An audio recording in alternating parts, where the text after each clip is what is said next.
The Post Office Horizon scandal was a massive miscarriage of justice that affected more than 700 sub-postmasters who were wrongly accused of theft and fraud based on faulty accounting software. This scandal ruined lives and tore apart families for over 20 years. It has been described as the most widespread miscarriage of justice in UK history. The scandal began in 1999 when the Post Office introduced a new computer system called Horizon, developed by Fujitsu. The system was used for tasks such as transactions, accounting, and stock-taking. But soon, sub-postmasters started to notice discrepancies and shortfalls in their accounts, some of which amounted to many thousands of pounds. The Post Office blamed the sub-postmasters for the errors and prosecuted them for false accounting and theft. Some went to prison, some lost their homes and businesses, some faced bankruptcy and divorce, and some even took their own lives. They were shunned by their communities and suffered from stress, depression, and anxiety. But the sub-postmasters maintained their innocence and claimed that the Horizon system was flawed and unreliable.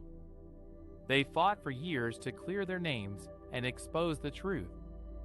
In 2019, they won a landmark legal battle against the Post Office, which agreed to pay £58 million in damages and admitted that it had got things wrong.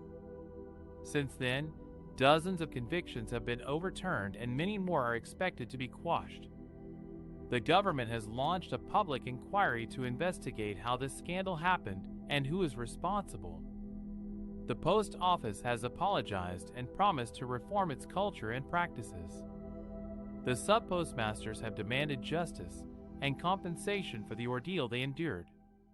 This is the story of how a former sub-postmaster is fighting for justice and compensation for himself and other victims of the Post Office Horizon scandal.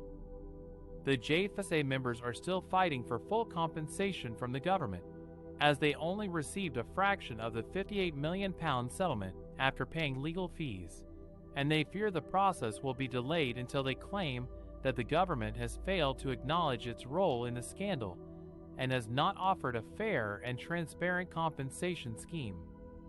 They also accuse the government of trying to avoid public scrutiny by setting up a closed panel to review the claims.